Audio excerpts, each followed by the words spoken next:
ошол суу ары өтпөгөндөн кийин сени эч ким тыйган жок.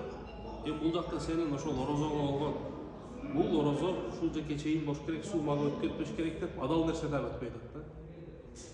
Эми качан инсан өзүнүн жашоосундагы адал нерселерден ушинтип орозо аркылуу тыйылгандан кийин жашоодогу арам нерселерден дагы тыйылганга Аллах субханала ва тааля эмне кылат? Ушул орозо аркылуу шарт түзбөйт.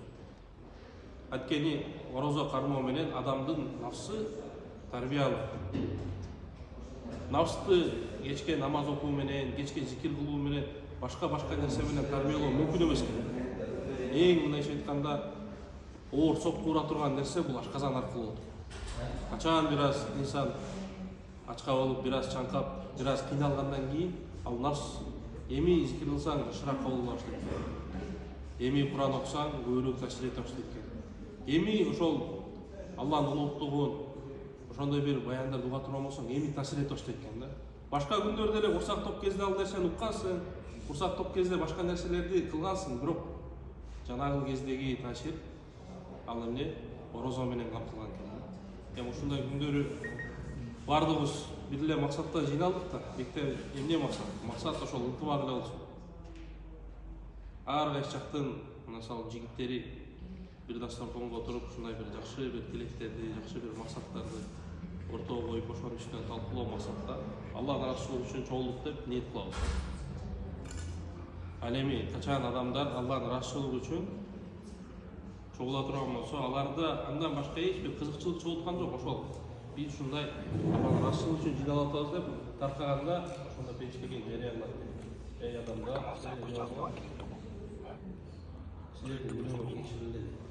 Кулду мактуураллакум, силердин күнөөңөр кечирген Аллахтан кургула, факат кутилат силердин жаман иштериңер жакшылык менен алмашып кетти. Бул качан болот десе, качан ошондой адамдар чогулганда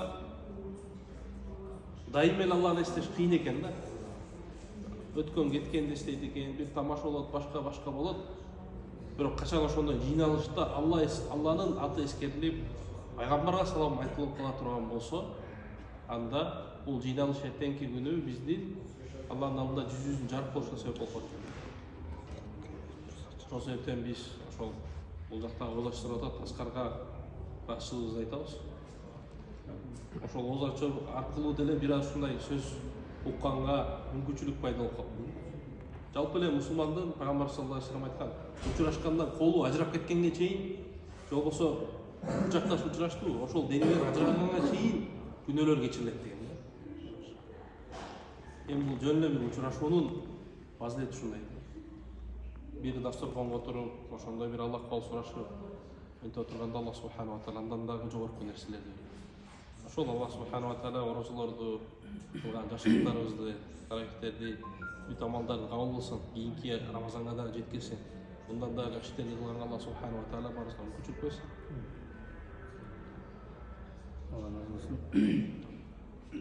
Bismillahirrahmanirrahim. Elhamdülillah.